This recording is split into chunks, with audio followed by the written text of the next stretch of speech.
Ça ne vous aura pas échappé, l'entreprise doit cocher un nombre de plus en plus important de cases pour ne pas risquer, on en parlait avec Denis Oliven en particulier, avec Pierre Lescure aussi, de ce fameux name and shame, et la QVT.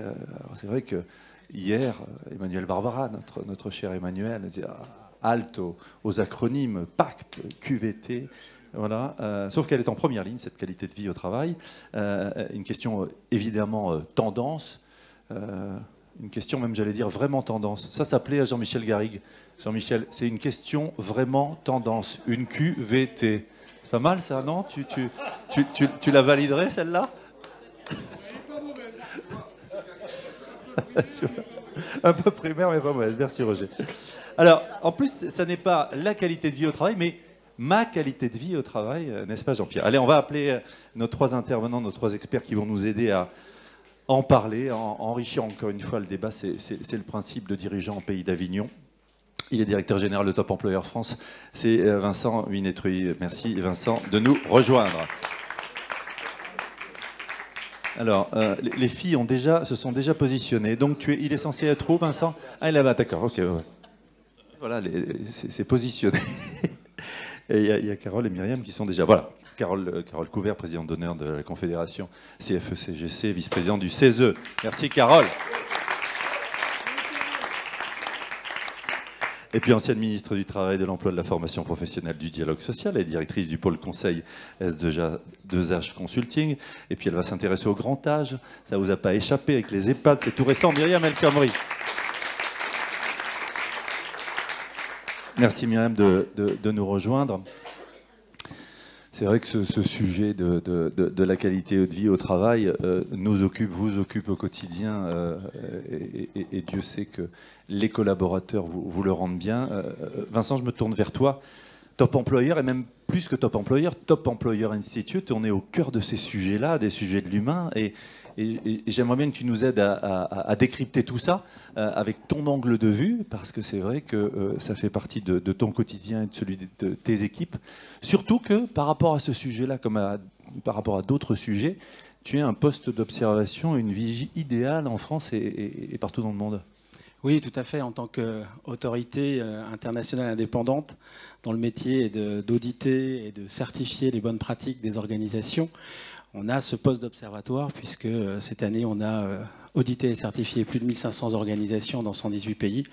Donc ça nous donne forcément un ensemble d'informations, de données qui permettent d'identifier les grandes tendances.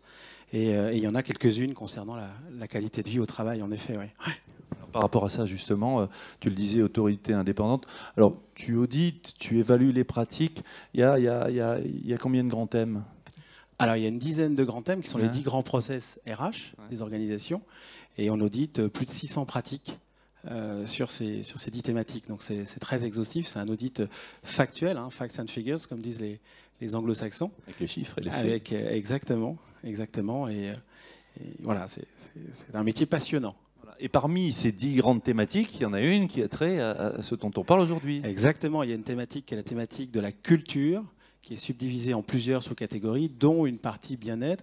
Mais on verra tout à l'heure que dans ma conviction, c'est que cette partie bien-être n'est que finalement un des éléments de ma qualité de vie au travail. Il y a plein d'autres éléments qui sont nécessaires de mettre en œuvre, qui sont nécessaires de développer, pour être certain, en effet, d'avoir, et comme le disait Philippe De Bruyne tout à l'heure, plus ma qualité de travail que véritablement seulement ma qualité de vie au travail. C'est la partie émergée, une partie émergée qu'on va découvrir avec toi. Exactement. Ce qui est intéressant, ça nous rappellera peut-être le ministre Blanquer, c'est que ça compte pour 25%, là, c'est ça, non? Oui, la culture, la question de la culture, la catégorie de la culture a une pondération de 25% dans l'ensemble de notre audit. C'est dire à quel point, aujourd'hui, c'est une thématique qui est d'importance dans les organisations. Oui. Merci beaucoup d'être avec nous, en tout cas, Vincent. Merci Myriam d'être avec nous, à la fois experte de ces sujets, et puis le nez dans le guidon et les mains dans le cambouis quand tu étais au ministère, avec S2H Consulting maintenant, et puis si vous avez suivi l'actualité, c'était cette semaine, hein, Agnès Buzyn qui t'a confié une grande mission autour du grand âge, des EHPAD, vaste sujet. On est dans ce sujet de l'humain, du collaborateur qui est aussi un citoyen, de l'accompagnement tout au long de la vie. Ces sujets de qualité de vie au travail, forcément, ça te parle. Oui, bonjour à toutes et à tous, et merci au groupe IGS et à tous les partenaires d'œuvrer pour notre propre qualité de vie au travail, franchement, depuis jeudi soir, donc un grand merci. C'est pas mal, hein? C'est pas mal. Et vous faites allusion à la mission que m'a confiée Agnès Buzyn. On est au cœur de ce dont on va parler ici ce matin, c'est-à-dire que l'enjeu, il nous manque des aides-soignants en France, il nous manque des auxiliaires de vie, et la réalité de leurs conditions de travail fait que nous n'arrivons pas à les recruter, nous n'arrivons pas à amener vers ces métiers-là. Enjeu des compétences. Alors qu'il nous manque à peu près 60 000 postes.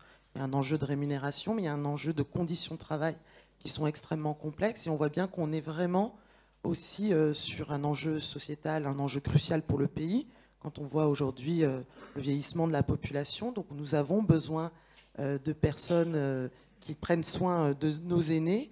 Néanmoins, aujourd'hui, l'enjeu de l'attractivité, il y a une question de compétences, de formation, comme on l'a vu juste avant, il y a un enjeu bien sûr de qualité de vie au travail, et puis il faut créer des vocations. Et donc, ce dont on a parlé sur l'apprentissage est aussi essentiel pour régler cette équation. Voilà. Et ça répond aussi à cet enjeu très fort de QVT, qualité de vie au travail, en tout cas d'amélioration des conditions de travail. Que fait le cabinet? On est vraiment sur ces sujets d'engagement, d'absentéisme. On en parlait tout à l'heure avec François. Il y a une vraie méthodologie. Ça serait intéressant d'en parler parce que c'est en phase avec vos préoccupations et vos enjeux. Oui, le groupe CSI Saint-Honoré gère certains DRH ici ont leurs salariés dont CSI Saint-Honoré est le courtier. On fait de la prévoyance, de la santé, de la retraite. On gère à peu près 2,5 millions de salariés, dont tous les intérimaires, avec intérimaires santé. Et à travers cela, nous défendons une protection sociale augmentée ou élargie. Et donc, les enjeux de qualité de vie au travail, forcément, ont un impact sur les comptes prévoyance. Donc, je pense que ce qu'on va essayer de montrer, et les échanges depuis hier le prouvent aussi, c'est-à-dire comment on arrive, non pas à opposer performance sociale et performance économique, mais justement comment on arrive à concilier et à montrer que la performance sociale amène de la performance économique dans l'entreprise, comme le disait Philippe tout à l'heure. Comme le dira tout à l'heure André Naudy, le président du groupe Ortec, que je remercie d'être avec nous aujourd'hui. Carole, merci d'être là. Carole, fidèle à notre événement, à ce colloque, fidèle à ses convictions aussi, que ce soit en entreprise, que ce soit dans un combat au sens noble du terme pour des causes toujours liées à l'humain, à l'épanouissement. Et donc évidemment, quand avec Jean-Pierre, on a pensé à cette thématique-là, on a pensé forcément à toi. Et là, c'est pas un coup de gueule, mais c'est remettre l'église au milieu du village. Parce que QVT, tu me dis toujours, mais il faut arrêter les gadgets, il y en a marre et tout, hein, non ? Bah oui, déjà bonjour à chacune et à chacun. Merci pour l'organisation de ce colloque, parce que c'est un temps précieux dans l'année, c'est un temps précieux d'échange, de partage, et ça fait aussi le lien du coup avec la qualité de vie au travail. L'IGS contribue à notre qualité de vie au travail annuelle, donc c'est bien. Le coup de gueule, c'est quoi? C'est de dire que la QVT, on en parle depuis des années. On a commencé par parler de stress, de lutte contre le stress, de bien-être au travail, de QVT, mais on voit aussi tout un tas de politiques qui arrivent, qui sont des politiques vitrines, alibi, qui sont là pour l'externe. Et donc mon coup de gueule, ça serait de dire, je pense qu'il est temps de faire des qualités de vie au travail sincères. Vraiment, de rediscuter du sens, de partager la vision, de partager la stratégie, même si les univers changent très rapidement. Arriver à partager les informations, même difficiles, c'est la meilleure manière de recréer les conditions de la confiance. Et je crois que ce sujet, il est incroyable. C'est une superbe opportunité pour vous, pour recréer du collectif, même dans des périodes difficiles. Pour autant, il ne faut pas avoir peur de parler de l'organisation du travail. Et quand je dis ça, je ne suis pas en train de sortir le torchon rouge, je ne suis pas en train d'allumer une mèche, mais de dire, il faut qu'avec ce sujet, quand vous en avez discuté, chacune et chacun connaissent la vision ou un début de stratégie de votre entreprise, à quoi chacune et chacun sert dans le résultat ou la production de votre entreprise, et que chacune et chacun se sentent reconnus à sa juste valeur. Et quand je dis ça, Je ne parle pas que de rémunération. Je ne parle pas uniquement de salaire, uniquement d'intéressement, de participation. Je parle aussi de votre capacité à redonner de l'autonomie à l'ensemble de vos niveaux dans l'entreprise et la capacité de proposer, d'innover et de créer. Alors il y a un point que tu viens d'indiquer et qui vous parle évidemment. Ça nous rappelle Pierre Lescure, hier, qui nous disait il faut être dans la transparence. Il faut dire les choses. Le dirigeant ne doit pas... Alors c'est vrai qu'avant... Vous vous souvenez, hein, on était dans un mode pyramidal où la rétention d'informations faisait le pouvoir. Plus du tout là-dedans, et c'est ce que tu promeus, évidemment. Hein. Ah ben, exactement. Non seulement je le promeus, mais en plus je l'ai pratiqué. C'est-à-dire quand j'ai été dirigeante d'une organisation syndicale, 160 000 adhérents, 65 salariés, donc je me suis retrouvée chef d'entreprise d'une PME, j'ai présidé les CE, j'ai mis en place une gouvernance participative. Tout le monde me disait « t'es folle », parce que partager l'information, c'est perdre le pouvoir. Je pense le contraire. Je pense que partager l'information, c'est mettre chacun en responsabilité, rendre la décision collégiale, et du coup, ça devient plus confortable pour le dirigeant. C'est un changement de culture, mais pour moi, il est inéluctable. Et du coup, je pense qu'à terme, on devrait parler de performance sociale pour concilier performance sociale et performance économique, et arriver à faire qu'investir sur les hommes et les femmes qui sont dans vos entreprises, mais finalement, ça soit quelque chose de normal. Et peut-être, plutôt que de dire les DRH vont prendre le pouvoir dans les entreprises, peut-être que demain, vous pourriez devenir des dirigeants de la performance sociale. Pas mal, ça serait un changement de paradigme, là aussi. Ouais, ça nous fait un DPS, mais non, mais on va arrêter les acronymes. Pas des sigles. Ah oui, voilà, exactement. Vincent, par rapport à ce que disent Myriam et Carole à l'instant, performance sociale, performance économique, donner du sens, c'est tout ce que vous faites, tout ce que vous auscultez et tout ce que vous mettez en place avec les entreprises que vous auditez. Oui, exactement. Et en préparant cette table ronde, on s'est dit qu'on n'aurait pas beaucoup de contradicteurs, en tout cas sur la table ronde, peut-être dans la salle tout à l'heure, mais en avançant... Il y a un auto-enrichissement, c'est bien. C'est vrai. Mais en avançant, je m'aperçois qu'on est complètement alignés sur ces sujets-là. Je vais vous donner une bonne nouvelle, parce que c'est la matinée des bonnes nouvelles depuis tout à l'heure. Il y a eu beaucoup de bonnes nouvelles, je vais vous en donner une. C'est que toutes les organisations qui investissent, qui agissent en faveur du capital humain, eh bien, en fait, ça porte ses fruits. Et je vais vous donner 2 chiffres.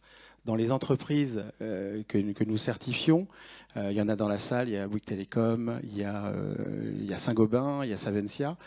Eh bien, elles connaissent certains taux bien inférieurs au taux de la moyenne de leur secteur. Je vais vous donner 2 chiffres. Le premier, ça concerne l'absentéisme.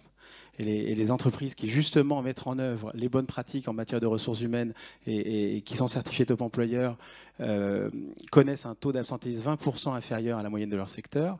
Et sur le turnover, on est à 30% inférieur. Donc ça démontre qu'agir en faveur du capital humain, ça porte ses fruits. C'est une bonne nouvelle. Après, pour revenir sur ce qui a déjà été évoqué, et ça fait le lien avec ce que disaient Éric Orsena hier matin et Pierre Lescure, il y a 2 notions qui sont vraiment clés, qui sont les notions de transparence et les notions de responsabilisation.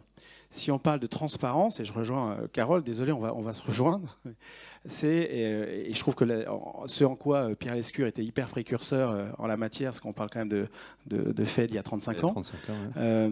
C'est le fait d'être capable de faire part des décisions compliquées.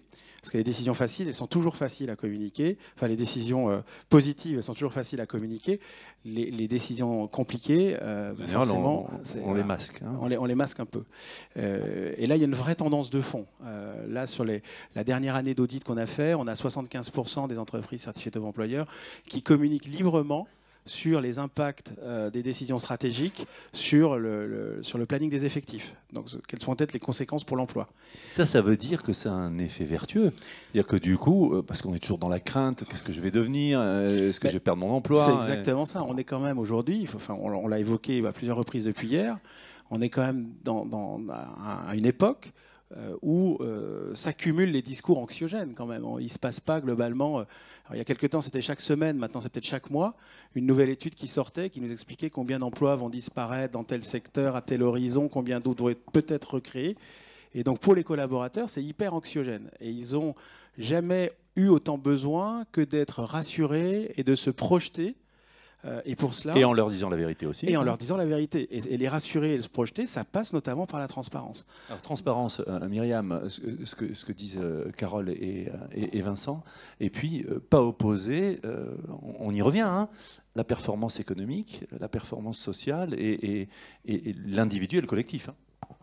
Oui, on en a un petit peu parlé hier. Je crois qu'on est vraiment à un moment, parce qu'il y a des mutations dans le monde du travail, à la fois dans l'organisation du travail. Jean-Marie Lambert, DRH de Veolia, en parlait hier sur comment il a réussi à mobiliser les salariés pour qu'eux-mêmes soient porteurs de solutions. En gros, on ne dit pas le salarié est impacté par des changements, mais il est acteur du changement. Et je pense que ça, c'est un élément extrêmement important. On le disait, hein, c'est ça. Le deuxième élément, c'est que nos exigences en direction du monde du travail, elles ont changé aussi. Et cette mutation, le travail, ce n'est pas juste un statut, un salaire. On demande que ce soit un vecteur d'accomplissement personnel. Et face à cette double mutation, les enjeux de participation qu'on voit dans la société, et encore très très récemment, les entreprises ne sont pas étanches à ces besoins de participation. Et notamment sur le sujet de la qualité de vie au travail. Alors, la qualité de vie au travail, je pense qu'il faut qu'on mette aussi un peu les pieds dans le plat, parce que c'est pas le baby-foot, le pouf ou le Chief Happiness Officer. Voilà. Ou le yoga. C'est vrai que la notion, elle a beaucoup évolué. La notion a beaucoup évolué. Au début, on parlait de sécurité du poste de travail. Après, on a parlé de conditions de travail, de pénibilité, puis de bien-être. Et aujourd'hui, la QVT, la qualité de vie au travail, est diluée, oui, en effet, diluée, autour de problématiques notamment sociétales. Et il y a tous les ans, j'en ai fait partie, hein, j'ai porté le plan santé au travail 2016-2020 et j'en suis très fière, qui mettait la prévention au cœur de l'entreprise, et la prévention notamment primaire avec une réforme de la médecine du travail. On voit bien que ce qui fonctionne aujourd'hui dans les entreprises, c'est lorsqu'on est dans une démarche complètement intégrée à la stratégie de l'entreprise et participative. Aujourd'hui, distribuer des actions QVT comme on pourrait distribuer des bénéfices à ses employés, ça ne marche pas. Et il y a un décalage parfois pour des DRH entre le nombre d'actions qui sont mises en œuvre ou financées et la perception de leurs collaborateurs. Donc le retour sur investissement. D'où l'intérêt, bien évidemment, de faire participer et d'être dans de la co-construction par rapport aux irritants, on va dire, du quotidien. L'ANACT a analysé, on est partenaire avec CSI de l'ANACT, on a mis en place, on a fait des choses dans le cadre de la semaine de la qualité de vie au travail, c'était la semaine du 17 juin, il me semble. Elle a étudié les 20 000 accords entreprises autour de la QVT récents. Et ce qu'elle montre, c'est que les questions de santé au travail, de prévention, finalement, sont minoritaires dans tous ces accords QVT et qu'on est beaucoup plus sur le champ sociétal. Le champ sociétal, donc ça va être des accords sur l'inclusion qui sont nécessaires hein, par ailleurs, mais qui ont dilué finalement l'organisation du travail. Parce qu'il n'y aura pas d'amélioration de la qualité de vie au travail s'il n'y a pas une amélioration de l'organisation du travail. C'est ce que disait M. Lescure-hier, et c'est une réalité aujourd'hui dans les entreprises. Donc c'est le fonctionnement au quotidien, c'est la culture managériale, c'est tout ça. Et quand on regarde, on a parlé d'engagement des salariés tout à l'heure, quand on regarde 2 études, nous on mène des enquêtes engagement et des études d'absentéisme. Un point d'absentéisme, c'est entre 1,5 et 2 de masse salariale. Donc on voit bien qu'on peut très vite prouver qu'il y a un impact notamment sur la performance économique. Il y a des risques sociaux. Ne pas traiter la qualité de vie au travail, c'est bien sûr des risques financiers sur la prévoyance, sur le coût du remplacement, sur la gestion, parfois... sur le service aux clients. C'est des coûts également, des risques, on va dire, de productivité, désorganisation d'une équipe, le service aux clients, bien évidemment, mais c'est aussi des risques sociaux. Sur le climat dans l'entreprise, des risques également sur la marque employeur. Tout ça, ça a un coût au final. Donc il y a un enjeu d'investissement, mais un enjeu d'investissement notamment autour de l'organisation du travail. C'est ça qui, moi, aujourd'hui, me semble essentiel dans les entreprises. Et ce n'est pas facile. Et ce n'est pas facile, bien évidemment. Alors, par rapport à tout ça, c'est vrai que c'est pas évident, mais on voit que c'est ce qu'on dit depuis tout à l'heure et depuis hier. Il y a un vrai cercle vertueux à s'emparer de ces sujets. Carole, on le disait, donc erreur tactique, j'allais dire, de ne pas parler des difficultés, de ne pas parler de la vraie vie. Et d'ailleurs, Vincent le relevait et corroborait tes dires à l'instant. il y a un enjeu, j'allais dire, de partage de l'information plein et entier. C'est à la fois un enjeu de partage de l'information, y compris en cas de difficulté, et je dirais surtout en cas de difficulté. Il y a un deuxième enjeu qui est libérer la parole pour que vous ayez les bons retours et donc que vous ayez les warnings qui s'allument et le cas échéant que vous puissiez adapter, modifier vos stratégies. Qu'est-ce qu'on fait concrètement pour avoir les bons retours sans que ce soit... alors, il y a les process, il y a la réunionnite, il y a... voilà, il y a... Eh ben, je crois que ça doit déjà mais être c'est vrai que incarné par le dirigeant. Il faut la volonté du dirigeant, du chef d'entreprise, l'exemplarité, l'humilité du dirigeant. Ça a été très bien rappelé par Pierre Lescure hier. Le dirigeant ne sait pas tout et c'est pas une tare que de le dire. Il n'a pas la science infuse. En revanche, qu'il accepte de s'entourer des meilleurs, qu'il accepte de s'entourer d'éléments atypiques, de personnes qui ne sont pas des mêmes écoles, ça va permettre d'ouvrir ce champ du possible. Et après, pour une organisation qui est déjà installée, c'est le dirigeant lui-même qui doit débloquer les verrous en acceptant le droit à l'erreur, en acceptant que personne n'est parfait. Et ça peut marcher progressivement. Ça va pas être instantané. Et inversement, si on retient l'information, si on empêche les gens de s'exprimer, du coup, désengagement, absentéisme. Et comme on le disait, le lien, ce que disaient Myriam et Vincent, le lien entre la performance économique et la performance humaine, c'est que perte de valeur... Bien sûr. Bien sûr. Mais du coup, on est tous pareils. On a envie de savoir. Quand on ne sait pas, c'est anxiogène. Il y a peu de temps, j'étais dans un grand groupe et je vais vous raconter une anecdote qui dure 2 secondes. Je voyais en premier des agents, des salariés. C'est de quel groupe tu veux parler? Non. Si. Non. Non. Et donc, je voyais en premier des salariés qui disaient mais nous, on a un problème, c'est qu'on ne sait pas ce qui va se passer dans 6 mois et pourtant, nos managers doivent savoir. Ils sont forcément au courant de la stratégie de l'entreprise. Je vois ensuite les managers qui me disent mais on n'a pas les éléments. Donc, on devient gêné d'aller au contact des salariés parce qu'on ne sait pas quoi dire et on n'a pas envie d'inventer, on n'a pas envie de broder, on n'a pas envie d'être en conflit de valeurs. Je rencontre ensuite le COMEX qui me dit ah oui, effectivement, ils n'ont pas les éléments parce que la réunion pour caler les éléments de langage, elle est prévue dans 15 jours. Et quand je dis ça... Pour caler les éléments de langage, oui, c'est-à-dire qu'on est dans un exercice de com. Oui, mais du coup, l'avantage de cette rétrospective en accéléré, ça a été une prise de conscience au plus haut niveau du fait qu'il fallait parler, du fait qu'il fallait libérer la parole, partager les éléments, et du coup à chaque niveau, on n'ait pas peur de dire ce dont on a besoin aussi. Parce qu'on va avoir chacun des besoins, des envies différentes. On arrive au travail avec notre histoire familiale, notre histoire culturelle, avec des problèmes qui ne sont pas liés au travail. Enjeux sociétaux, disait Myriam. On n'aura pas les mêmes demandes. Et je pense qu'aussi, au travers de la performance sociale, puisque de la qualité de vie au travail, et là on se rejoint tous, c'est aussi une manière demain de faire des relations humaines sur mesure. Plus du prêt-à-porter, mais d'être dans de l'individuel. Et je crois que les nouvelles générations attendent aussi ça. Et je crois que c'est en faisant ça qu'on arrivera à redonner du sens et à entraîner tout le monde. Pour moi, il n'y a pas d'élément mauvais. Il y a simplement trouver ce qui va motiver chacune et chacun. Et encore une fois, j'insiste, c'est pas toujours de l'argent. C'est vraiment retrouver de l'autonomie, de la capacité de proposer, innover. Et je crois qu'on a un certain nombre d'entreprises qui sont sclérosées parce qu'on n'ose plus. Et c'est ce champ du possible qu'il va falloir arriver à libérer. La qualité de vie au travail est un merveilleux sujet pour ça. Voilà, ça c'est une note positive et constructive. Vincent, évidemment tu adhères. La stratégie RH a aligné sur le business. Les DRH, c'est eux et elles qui sont à la manœuvre et c'est des vrais leviers, hein, du coup. Oui, tout à fait. Tout à fait. Et c'est marrant parce qu'il a fallu que Myriam aborde le fait que, au fait, ce n'est pas ça. Pour qu'on se dise, bah oui, c'est généralement, spontanément, c'est plutôt ce à quoi on pense, que la qualité de vie au travail, c'est les programmes d'accompagnement à la nutrition, les programmes de yoga, le Chief Happiness Officer, etc. Alors ça ne veut pas dire qu'il ne faut pas le faire, mais je pense qu'on est tous convaincus. C'est peut-être au bout de la chaîne. Oui, voilà, exactement. Et on est plus sur du palliatif, quelque part, que sur ce qu'il faut mettre en œuvre en amont pour éventuellement éviter d'avoir à mettre ça en place. Mais encore une fois, je ne dis pas qu'il ne faut pas le faire. Attention, ne me faites pas dire ce que je n'ai pas dit. Hein, mais je reviens sur la notion de responsabilisation parce que ça a été réabordé là et c'était l'introduction pratiquement d'Eric Orsena hier du colloque, donc c'est assez intéressant. Je vais vous donner quelques exemples sur l'importance de la responsabilisation des collaborateurs pour que justement ils se sentent impliqués et qu'ils se sentent bien, parce qu'on est bien en train de parler de qualité de vie au travail.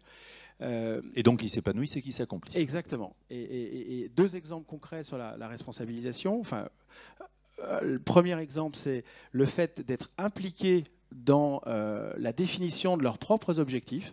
C'est-à-dire qu'aujourd'hui, on constate qu'il y a de plus en plus d'entreprises qui, en effet, impliquent les collaborateurs dans c'est une co-construction, hein, c'est ce qu'on évoque depuis tout à l'heure, et que l'objectif, il n'arrive pas top-down, tout cuit, par le management. Voilà. Donc c'est l'implication du collaborateur et le responsabiliser par rapport à ça. Le deuxième élément, c'est tout le monde parle d'enquête d'engagement, presque tout le monde en fait, en tout cas je vous le souhaite, mais qu'est-ce qu'on fait des résultats? Et qui définit les plans d'action? Aujourd'hui, les entreprises les plus vertueuses sont celles qui vont co-construire leur plan d'action avec leurs collaborateurs et qui vont les impliquer. Et donc, du coup, forcément, le collaborateur, il vit les choses totalement différemment. Après, j'ai d'autres exemples en termes de responsabilisation, mais c'est le télétravail, par exemple. Faire confiance à un collaborateur, c'est pas lui dire bah, OK, alors je ne remets pas en cause les accords de travail à distance qui sont de télétravail qui sont négociés au sein des entreprises. Ils sont nécessaires à un moment donné de les encadrer. Mais c'est comment on fait confiance aux collaborateurs sur le fait d'être autonome sur la gestion de son temps. Je donne un exemple de bonne pratique. Il s'avère que c'est Saint-Gobain, puisque comme on les audite, on le sait. Ils ont mis en place des hubs. Blujon. Voilà, c'est Régis Blujon. Ils ont mis en place l'année dernière des hubs de télétravail au sein des différentes entités de Saint-Gobain. Saint-Gobain, c'est plein de métiers différents. Et donc, un collaborateur qui, à un moment donné, veut télétravailler, c'est pas forcément depuis chez lui. Ça peut être depuis une salle de télétravail Saint-Gobain, mais qui peut être chez La Paire ou qui peut être chez Point P et qui n'est pas forcément dans son environnement habituel. S'il y a des grèves de transport en commun en région parisienne, voilà. Donc ça, c'est un exemple de comment faire confiance et ce qu'on peut mettre en place. Et puis l'autre exemple, c'est aussi, alors désolé, le droit à la déconnexion, moi, c'est quelque chose qui me hérisse un peu. Moi, je pense que faire confiance aux gens, c'est pas bloquer les serveurs à 19h. Responsabilisation, encore une fois. C'est responsabilisation. Si je dois partir pour récupérer mon fils, pour l'emmener à des activités en fin d'après-midi, eh bien, c'est mon droit à la reconnexion de me dire qu'à partir de 21h, parce que je suis parti à 17h, ben, j'ai envie de me reconnecter. Et je l'entends partout autour de moi, ça. Donc, c'est responsabilisation. Et la qualité de vie au travail, pour faire le lien quand même directement avec ça, c'est que je me sens beaucoup mieux si je pars serein sans qu'on me dise « Tiens, t'as pris ton après-midi ?» Cette magnifique phrase qu'on a tous entendue un jour dans nos entreprises. Parce que quelqu'un part à 17h, voilà, c'est aussi ça, quoi. Myriam, par rapport à tout ce qui est dit, ce que disait Vincent, ce que disait Carole sur le fait qu'il faut peut-être partir de là au départ et vous avez coutume de dire, tu as coutume de dire, qualité de vie au travail et qualité de vie tout court, quelque part aussi. Oui, alors, une petite remarque par rapport à ce que vient de dire Vincent. Le droit à la déconnexion Le droit à la déconnexion. Oui. Au-delà d'une notion qui a beaucoup évolué, il y a en effet un cadre réglementaire qui a aussi, lui, beaucoup évolué. L'ANI de 2008 sur le stress au travail, suite au rapport qui était fait par Henri Lachmann et Muriel Pénicaud à l'époque. Puis après l'ANI 2013, qui est très intéressant parce que je crois que la méthode que tu portes, hein, bien sûr Vincent, et dont on parle de co-construction, c'était ça qui était très innovant dans l'ANI de 2013. La loi Rebsamen sur la négociation obligatoire et la loi travail. Alors la loi travail consacre le droit à la déconnexion. Mais justement, elle le consacre dans la confiance. C'est-à-dire que c'est absolument pas les serveurs qui s'arrêtent. Non. C'est la possibilité pour chacune des entreprises. Ah non, mais c'est la traduction qu'elles en font. Mais c'est absolument pas ce qui est dans la loi. C'est la capacité de négocier autour du droit à la déconnexion, bien évidemment, parce que chacune des entreprises ne sont pas identiques. Et donc, en effet, il y a des fuseaux horaires, etc. C'est en Allemagne que dans une grande entreprise, ils coupent les serveurs. Parce que, je le dis parce que la presse américaine à l'époque, et notamment Fox News, avait expliqué qu'en France, à partir de 17h, on ne pouvait plus envoyer de mails. Donc, voilà. Donc, je préfère rétablir les choses de ce point de vue-là. C'est bien dans la confiance des acteurs sur le terrain que le droit à la déconnexion s'exerce. C'est bien, finalement, il y a du débat. Non, mais voilà, mais je ne pouvais pas m'en empêcher. On remet les choses à leur place. Hein. Je sais que le temps fait son œuvre, mais quand même, je ne pouvais pas m'en empêcher. C'est comme le pins avec Pierre Gattaz. Par rapport à la question qui était évoquée, je pense que ce qui est déterminant dans la qualité de vie au travail, et c'est, j'enlève pas le sociétal, voilà, ce que j'ai dit, c'est pas le cœur, c'est-à-dire que améliorer la qualité de vie au travail de ses salariés, c'est lorsque ça fait véritablement partie d'une stratégie portée et par les dirigeants, l'ensemble des dirigeants, et pas seulement les DRH. C'est pas une stratégie globale. Voilà, c'est pas une thématique Ce que RH disait de plus. Voilà. Jean-Marie avec Antoine Frérot. Exactement. Et ce n'est pas une thématique RH en plus. Ce n'est absolument pas ça. Mais bien évidemment, pour améliorer la qualité de vie au travail, il faut être en capacité de pouvoir se projeter dans l'avenir. Donc en effet, quand on dit votre métier va disparaître tous les jours, ça a forcément, c'est anxiogène, ça a forcément un impact sur le salarié. C'est aussi ma conciliation entre ma vie personnelle et professionnelle. Enfin, la situation de monoparentalité. Moi, j'ai beaucoup travaillé depuis 2 ans dans le domaine du retail et des succursales d'habillement. Beaucoup de temps partiel dans ce domaine-là, beaucoup de situations des métiers très féminisés, beaucoup de femmes donc, et beaucoup de situations de monoparentalité. Forcément, la gestion des plannings, les délais de prévenance, tout ça ne s'organise pas de la même manière. Allez les rencontrer sur le terrain vous permet d'établir aussi des plans de qualité de vie au travail où il faut essayer de mettre en place une flexibilité responsable. Quand on fait 2 heures de trajet pour faire 3-4 heures de vente, ça ne peut pas fonctionner. Enfin, voilà.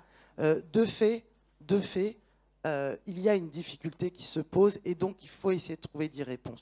La question de la mobilité aussi impacte, bien évidemment. Donc, ma satisfaction au travail, le contenu de mon travail, la reconnaissance qu'on me donne, tout ça fait partie de la qualité de vie au travail. Il favorise l'engagement et donc la performance au bout du compte. Carole, on parle de cette qualité de vie au travail, on en parle beaucoup sous l'angle, évidemment, des salariés, des collaborateurs. Il ne faut peut-être pas oublier le dirigeant, parce que... Non ? Exactement, et c'est là où je ne vais pas être d'accord avec Vincent, donc le débat va arriver. Ça va se terminer en pugilat, vous allez voir. On y va crescendo. C'est ça. Non, je crois que pour arriver à traiter ce sujet-là, il faut traiter la qualité de vie au travail de tout le monde. Et l'intitulé « Ma qualité de vie au travail », ce n'est pas un hasard, c'est très bien. C'est qu'à un moment donné, il faut penser aussi à votre qualité de vie au travail. C'est justement, on a tous tendance à faire des amplitudes hyper élargies. On a une porosité entre vie privée et vie professionnelle. Donc, à un moment donné, il faut aussi qu'on arrive nous-mêmes à se mettre des limites pour être performants. Et je dis ça en ayant pratiqué le pire du pire.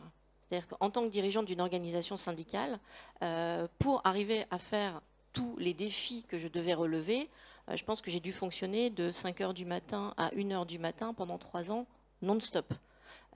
Donc je parle en connaissance de cause. On dit toujours les cordonniers sont les plus mal chaussés. Je peux vous confirmer que dans les organisations syndicales, parfois, il faut qu'on commence à balayer devant notre porte avant de vous demander des choses. Donc, ça m'amène à parler de la qualité de vie du dirigeant, de rompre la solitude du dirigeant, solitude face à la prise de décision.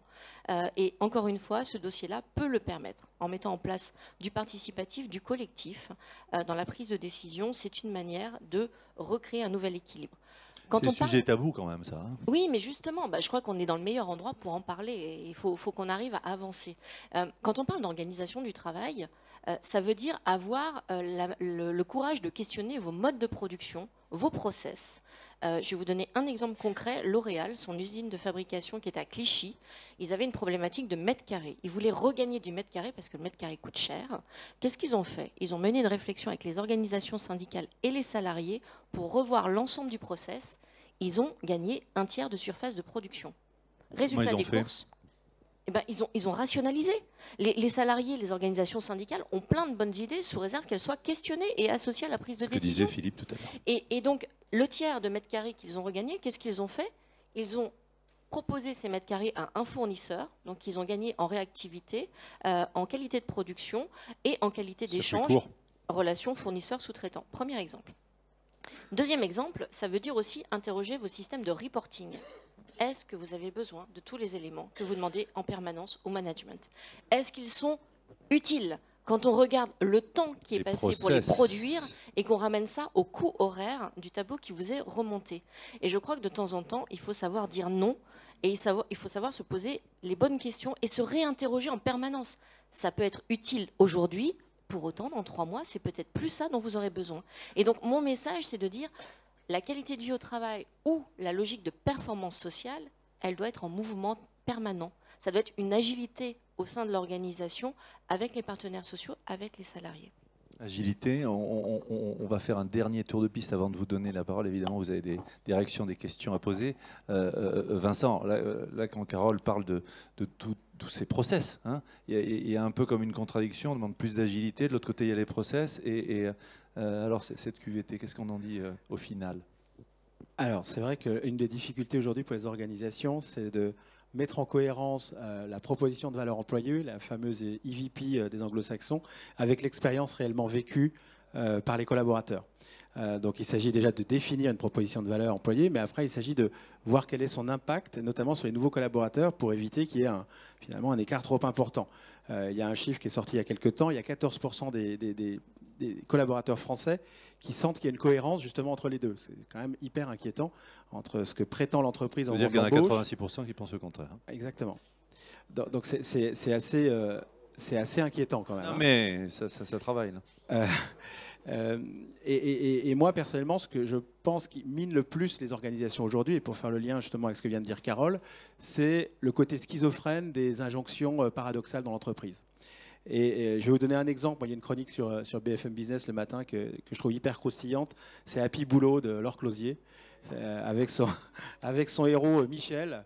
Et en l'occurrence, il y avait une chronique récente où Michel, on lui dit il faut que tu sortes du cadre, Michel. Et Michel, il fait tout pour sortir du cadre, pour innover, etc. Et à un moment donné, il y a quelqu'un qui arrive, il fait mais Michel, tu es en dehors des process. Voilà. Et donc la qualité de vie au travail, c'est la qualité de mon travail. Et c'est finalement, on parlait de valeurs, depuis 2 jours, on parle de valeurs, des chartes d'entreprise, etc. Et ça, c'est évidemment la base fondamentale, mais c'est comment on traduit tout ça en comportement observable et en comportement mesurable. Et à partir de là, effectivement, on peut construire quelque chose d'intéressant. Et pour terminer là-dessus, justement, les entreprises qui aujourd'hui, finalement, mettent en place les meilleures pratiques en matière de ressources humaines, eh bien, elles mesurent justement ces pratiques-là. Et on évoquait tout à l'heure le fait qu'on ne pourra plus mesurer seulement la qualité d'un manager ou ses performances, voilà, que par les performances réelles de ses performances entre guillemets en tant qu'individu et les résultats obtenus, mais sur la façon d'obtenir ces résultats. Et aujourd'hui, on le voit, c'est un des points que nous auditons, c'est est-ce que les comportements sont pris en compte dans l'évaluation de la performance d'un collaborateur. Voilà. Ils vont l'être de plus en plus et c'est un beau gisement positif et constructif. Exactement. Myriam, pour terminer, et puis pour terminer par une note positive, c'est plutôt enthousiasmant. Oui, tout à fait. Il y a 3 choses qui me semblent importantes. D'abord, la méthode. On a parlé de co-construction. Je pense, et pour avoir travaillé sur certaines entreprises, on n'apporte pas les mêmes réponses aux mêmes problèmes. Et il faut véritablement, à mon sens, avoir une méthode d'évaluation un peu embarquée. C'est-à-dire, on se donne quelques indicateurs de performance économique, de performance sociale, et on voit l'impact de ces mesures. Savoir où on va, où on en est. Et voilà, en mode test and learn, mais c'est comme ça qu'on fonctionne. Et je pense que c'est un élément déterminant, justement, parce qu'il n'y a pas une réponse qui embrasse toutes les situations. Et puis on a tellement reproché à la fonction RH de ne pas avoir d'indicateurs et de faire au doigt mouillé. Deuxième sujet, c'est l'accompagnement des managers. On a parlé de télétravail. On passe d'un contrôle par la présence à un contrôle du travail effectué. On va le dire, je le dis un peu schématiquement, bien évidemment, mais quand même, il faut véritablement accompagner les managers. Jean-Dominique Sénard, quand il a testé des organisations un peu plus responsabilisantes sur une chaîne tenue par des ouvriers qui avaient des problèmes de planning, et le planning a été identifié par eux-mêmes, c'est eux qui ont fait le planning, d'un coup, les managers se sont retrouvés avec leur fiche de poste, 8 des 10 items étaient vidés. Donc la question de l'accompagnement des managers est, à mon sens, un point essentiel. Et également, dans la part variable des managers, il est intéressant de tester qu'une part de la part variable soit liée au niveau d'engagement des salariés. Alors ça ne veut pas dire que la veille de la notation, on va tous les inviter à manger et pour avoir une bonne note, enfin, ça c'est un peu la caricature, mais néanmoins, ce point me semble important. Pascal Lamy, à juste titre, tout à l'heure, parlait des indicateurs en matière écologique, en matière sociale. Je pense que ces éléments, pour embarquer tout le monde, les IRP à travers l'accord, les salariés à travers la construction du plan d'action, les managers dans l'accompagnement et également peut-être dans cette part variable. La troisième, c'est que nous ne sommes pas un pays comme le Canada qui va faire un suivi de cohorte de 400 000, 500 000 salariés pour montrer que $1 investi dans la qualité de vie au travail permet d'économiser $3. Néanmoins, je pense qu'il est essentiel aujourd'hui que nous arrivions à objectiver. Nous commençons à le faire notamment sur le risque prévoyance. C'est-à-dire, on voit bien qu'aujourd'hui, 30% des arrêts longs étaient des arrêts perlés l'année précédente et que donc il est impératif de travailler en amont et de façon extrêmement concrète et de mesurer ces indicateurs au fur et à mesure. Ça, c'est un des points déterminants. Il nous manque une belle étude nationale portée avec l'ANAC, le ministère, à la fois sur le public et le privé, pour objectiver les choses. Mais les rapports qui ont été remis par Charlotte Lecoq, le rapport aussi fait par Jean-Luc Bérard sur les arrêts de travail, sur la santé au travail, sont pour moi essentiels parce que, quelque part, ce qu'ils sont en train de pousser, c'est un peu un principe du pollueur-payeur. Et une obligation de faire des études d'absentéisme, et puis derrière, des cotisations qui sont selon la capacité de l'entreprise à investir justement dans des actions d'amélioration de la qualité de vie au travail. Avant la mise en œuvre, et je sais qu'il y a cette réforme de la santé au travail qui va se mettre en place, néanmoins, je pense qu'il faut tous nous poser cette question, au moins une première étape, qui est celle de la co-construction d'un plan d'action avec ses salariés et ses IRP. Le message est passé. Carole, on va terminer avec toi. Un message à adresser non seulement aux grandes entreprises, mais aussi TPE, PME, parce qu'il ne faut pas les oublier et les situations ne sont pas forcément les mêmes. Oui, effectivement, dans les grandes entreprises, vous êtes structurés, vous avez des process. Dans les PME, l'urgence fait que parfois il y a des flottements ou des personnes qui sont en transversale sur l'ensemble des activités. Un manque de lucidité, voilà, donc légitime. Il doit y avoir un accompagnement différent. Il doit y avoir une bienveillance aussi, même si certains n'aiment pas le terme. Je crois que ça fait aussi partie de la qualité de vie au travail, de la performance sociale. Et je reviens encore une fois sur libérer la parole, une qualité de vie ou un échange sincère. Pour moi, c'est vraiment le terreau. L'exemplarité du dirigeant. Et après, le fait de diffuser à tous les niveaux. Et ce qu'a dit Myriam très justement, c'est suivre. Suivre, mais aussi se donner le droit à l'expérimentation. Et ça, je crois qu'on ne le fait pas suffisamment. On a l'habitude, quand on lance quelque chose, de dire que ça va être lancé pour X mois, X années. On n'est plus dans ces mouvements-là. Il faut accepter de faire des expérimentations, y compris avec les partenaires sociaux, et d'en dresser les bilans pour voir ce qui a marché, ce qui n'a pas marché, et rectifier le tir. Voilà. Et dernier point, quand on parle de qualité de vie au travail, pour moi, c'est l'occasion de faire de la prévention. Et c'est en ce sens-là où investir sur les hommes et les femmes qui sont dans vos entreprises, vous aurez forcément un retour sur investissement au final. Et donc, un item qu'on n'a peut-être pas beaucoup évoqué, c'est aussi la notion de sport, santé, en lien avec le travail. Je crois que c'est quelque chose sur lequel il faut qu'on aille un peu plus loin et qu'on soit audacieux, parce que des salariés qui font du sport sont des salariés en meilleure santé, et on voit même que le sport a un impact, y compris sur des maladies lourdes, et qu'il permet une guérison plus facile. Donc je pense qu'on a aussi là un chemin à trouver ensemble, toujours dans cette logique, finalement, de mieux vivre ensemble au sein de l'entreprise, de rendre l'entreprise attractive, d'attirer de nouveaux talents, de les fidéliser. Voilà. Pour moi, c'est un collectif. Voilà. On s'entraîne, on y va et ça marche. Vous pouvez les applaudir tous les trois. Merci beaucoup. Qu'il y a des questions, qu'il y a des réactions, Oui, Nicolas. Je voudrais revenir sur l'intersection entre le droit à la déconnexion et le télétravail, qui, quelque part, dans la digitalisation, notamment au niveau des PME, pilote la durée effective du travail. À quoi, de votre point de vue, ressemble un dialogue social performant pour piloter cette question? Je vous donne un exemple. Télétravail implique infrastructure. De plus en plus de PME basculent sur des outils comme Slack qui permettent aux collaborateurs de travailler à distance et de se coordonner en équipe. Ces outils dégagent de la data. On devrait pouvoir être capable, dans le cadre d'un dialogue social constructif, avec une forme de syndicat digital, vous m'entendez? Oui.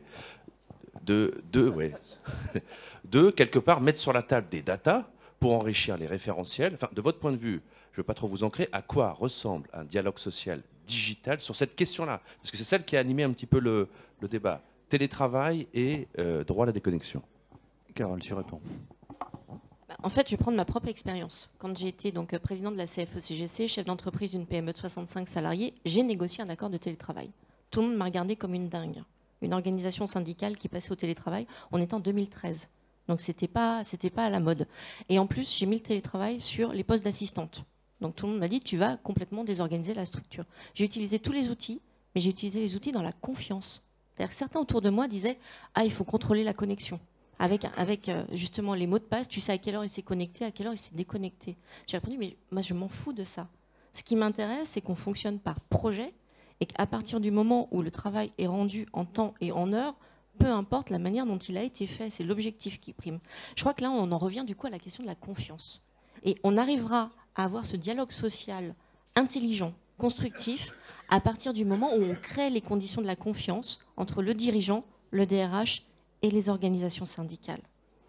Après, et là je vais reprendre ma casquette de vieille présidente syndicale, il faut aussi que nous, en tant qu'organisation syndicale, nous ayons du courage. Et là, on a un travers. On a un travers dans les dernières lois qui ont été votées. Et ce qu'on a imaginé comme une bonne chose au début, qui est la loi sur la représentativité de 2008, en disant on voulait sortir du critère irréfragable et avoir l'élection pour les organisations syndicales, c'est bien, parce que ça a mis tout le monde sur le terrain, ça a mis tout le monde aux côtés des salariés. Pour autant, ça a mis les organisations syndicales dans la même posture que les partis politiques, dans la course à la voix. Ce qui fait que lorsque la négociation arrive sur un sujet compliqué 6 mois avant une élection, eh ben même les partenaires réformistes vont avoir du mal à les discuter et à les négocier. Donc mon alerte, et du coup la légitimité que j'ai, c'est de ne plus être en fonction pour la faire, c'est de dire ce critère-là, il est bien, mais il doit peut-être être réajusté pour donner du confort et repermettre un vrai dialogue social en entreprise. Est-ce qu'il y a une autre question? Oui. Je vais venir avec le micro.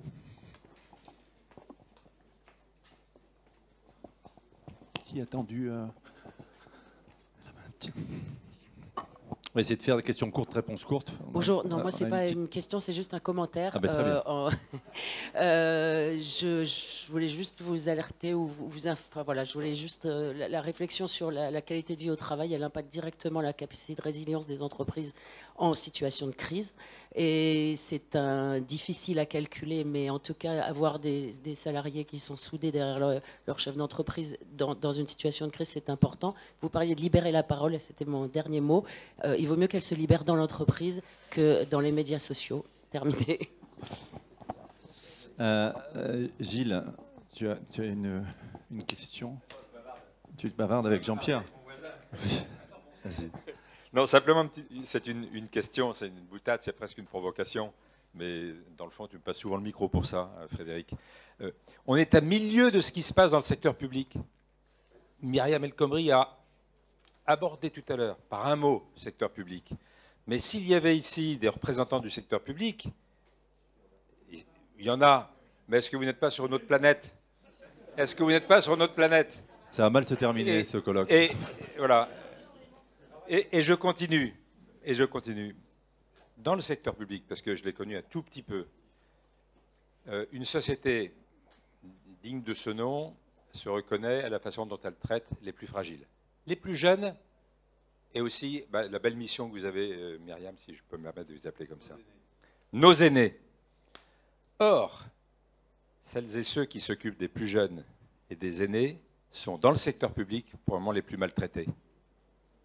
Alors, un jour, il y aura aussi des gilets jaunes du secteur public. Il y en a peut-être déjà. Peut-être beaucoup.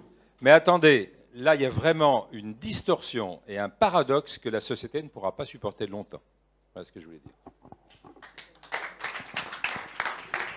Myriam, à un moment. Oui, monsieur le ministre, cher Gilles,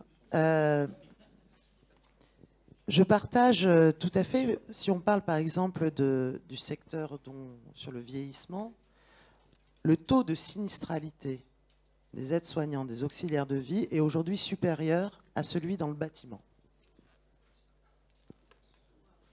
Leurs cotisations prévoyance sont autour de 4,5%. Voilà. C'est une réalité et ça coûte très cher. Et humainement, c'est un terrible gâchis. Ça veut dire que des personnes qui vont sur ces métiers-là, au bout de 4-5 ans, ils veulent qu'une chose, c'est les abandonner. Et quand elles rentrent crevées chez elles, autant vous dire que ça ne va pas créer des vocations auprès de leurs enfants. Donc, il y a une réalité là. Ce qui est intéressant à regarder, c'est quoi la fonction RH dans le secteur public. Et le sujet, il est là. Enfin, à mon sens, le sujet, il est là. au-delà des statuts, c'est quelle capacité on laisse véritablement. Actuellement, on parle beaucoup de la mobilité dans le secteur public. Je ne sais pas comment elle va se mettre en œuvre, mais je pense que le secteur public doit apprendre du privé autour de ces questions-là. La gestion des talents, les capacités d'initiative, d'autonomie qu'on laisse. Il y a des choses qui se font. Quand j'étais ministre du Travail, il y a 2 agences Pôle emploi qui ont été mises en mode, j'aime pas le terme entreprise, mais en mode organisation plus responsabilisante. Il y a la même chose à la CAF, il y a des expérimentations qui ont été lancées, et la même chose dans les CPAM, dans quelques CPAM. C'est des expérimentations, elles sont extrêmement intéressantes. Mais la capacité au plan national à apprendre de ces expérimentations, à en tirer des enseignements et à la généraliser, ça prendra beaucoup de temps. Mais en effet, il faut que la fonction RH dans le secteur public ait beaucoup plus d'autonomie, d'initiative et de liberté. C'est une réalité.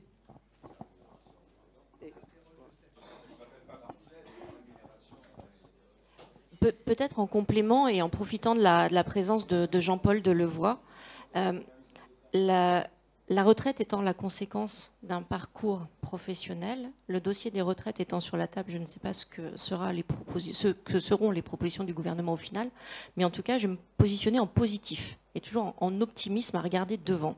Ce dossier est aussi une occasion, une opportunité de re-questionner justement la fonction RH et quand on pose la question des retraites, de se reposer la question des parcours que l'on offre aux différents salariés ou aux agents de la fonction publique et de mettre en place une véritable fonction ressources humaines avec une gestion prévisionnelle des emplois aux compétences, une politique de rémunération qui soit aussi cohérente par rapport à ce qui se passe dans le privé. Et donc, ça peut être un levier pour répondre à cette demande. Ça peut. Je ne sais pas ce qui se passera, mais en tout cas, il y a une opportunité de le traiter différemment.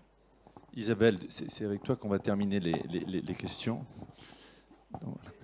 Parce qu'après, moi, je gère le temps, et puis voilà, il passe. Présentez-vous, Madame Magière. Isabelle Magière,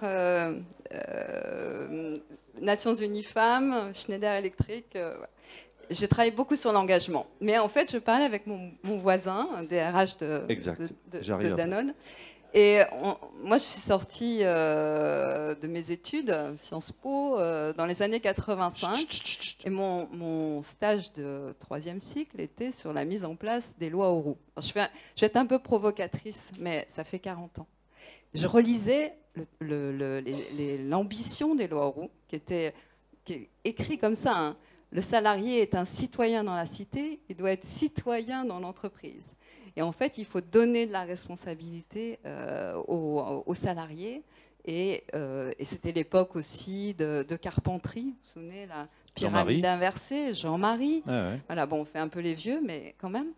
Et donc, je me disais quand même, on est 40 ans après. Et on en est encore là.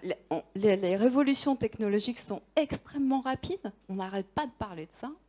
Et on voit que dans le fonctionnement humain de nos entreprises, public, privé, on est toujours, enfin pas toujours, on a fait d'énormes progrès, je voudrais être très positive, mais quand même, quoi, il faut quand même bouger, sachant que les nouvelles générations arrivent. Donc ce fameux bottom-up, ouais. On est quand même assez loin. Les directions de communication sont encore excessivement top-down. Donc ben voilà, j'étais juste une petite, pour un peu animer quand même, pour animer un peu le débat. Quoi, on se dit les choses. On se dit les choses. On peut applaudir Isabelle. Jean-Pierre me dit, terminez les questions. Alors quand Jean-Pierre dit, c'est pas Teddy qui l'a dit, c'est Jean-Pierre qui l'a dit. Carole, Vincent, Myriam, merci beaucoup.